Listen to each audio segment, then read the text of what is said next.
Você conhece a frase "as paredes têm ouvidos"? Quando eu olho para construções como essa, eu queria mesmo é que elas tivessem boca. Você já imaginou quantas histórias elas teriam para contar? Sorte a nossa que historiadores e pesquisadores ajudam a revelar aquilo que o tempo esconde. Hoje nós vamos passar por 3 edifícios históricos de Santos para entender o que é patrimônio material. Vamos lá? Quando a gente fala em patrimônio, a gente pode diferenciar o patrimônio de 2 tipos. Ele pode ser imaterial ou material. O material é aquele que está relacionado ao que foi construído, a objetos. Então, à medida que a sociedade se desenvolve, ela vai escolhendo coisas que ela vai dizendo que é importante preservar. Essa questão da preservação varia muito com a sociedade e o tempo que a gente vive. Então também a gente sempre fala que patrimônio, e a sua preservação é uma escolha política. Mas a gente pode avançar um pouco mais e pensar assim, quem frequentava esses espaços? Quem construía? Quem não frequentava? Não é? Porque aí a gente pode contar essa história de muitas maneiras diferentes e ao mesmo tempo olhar para a sociedade de maneira a tentar dar visibilidade a todos os participantes de um determinado momento histórico.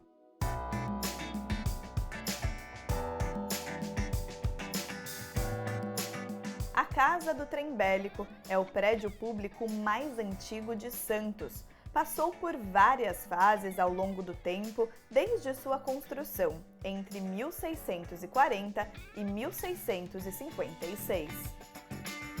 A Casa do Trem Bélico, ela é um exemplar da arquitetura militar do período colonial. Ela foi construída com o que a gente chama de alvenaria de pedra. Santos era um porto importante da época, havia muitas invasões.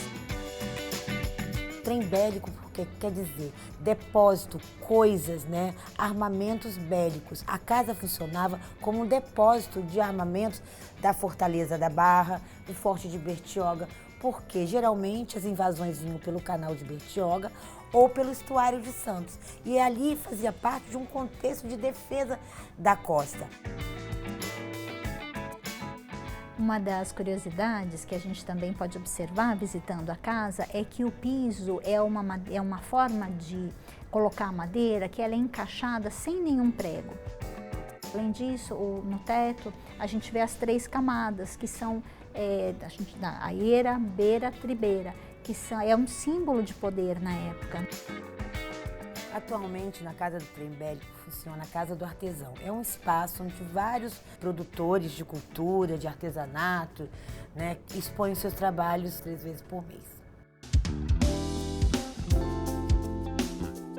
O Mosteiro de São Bento é uma arquitetura religiosa do período colonial, que teve sua construção iniciada em 1650, ao lado da capela de Nossa Senhora do Desterro. Nesse primeiro momento, a gente tinha principalmente uma construção que usava madeira.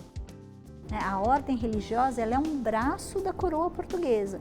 Ela tem uma ação fundamental aqui para estabelecer esses padrões de vida europeus. E a madeira, ela não tem esse caráter monumental, esse peso que a religião tinha dentro da sociedade. A escolha de substituir a madeira pela pedra, ela também está relacionada a essa ideia, Um edifício de pedra, a durabilidade dele é muito maior e ele ganha uma coisa que é essa monumentalidade, esse peso que representa simbolicamente o peso que a igreja tem na sociedade. Então são as leituras que a gente pode fazer a partir da existência do patrimônio. O Mosteiro de São Bento hoje, ele abriga um museu de arte sacra e ele reúne inúmeros artefatos, inúmeros objetos sacros, inclusive uma imagem da Santa Catarina, que no passado ficava no outeiro de Santa Catarina. Com o avançado no século XX, o que a gente foi percebendo? Que uma das maneiras que a gente pode fazer com que um bem que representa tanto da história de uma sociedade que ele possa ser valorizado é a sua transformação em museu.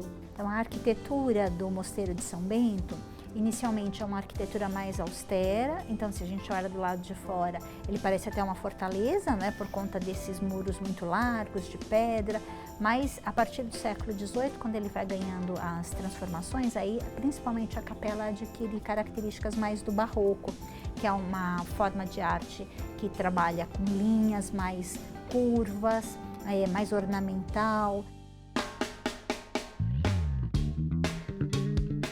A Cadeia Velha é uma construção do século XIX e levou 30 anos para ser construída.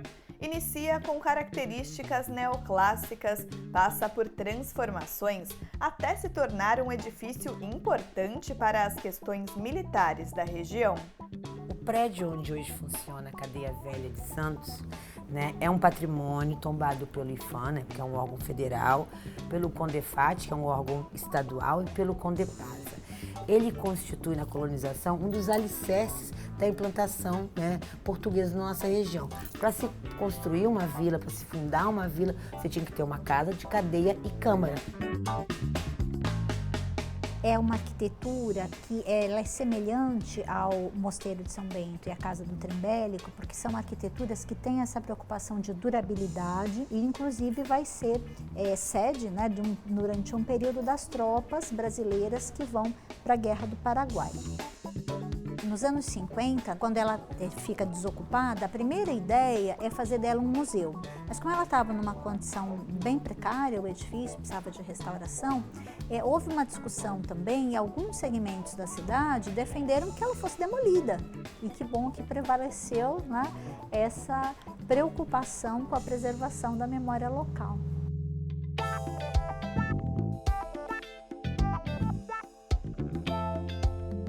Hoje nós exploramos uma pequena amostra do vasto patrimônio material de Santos.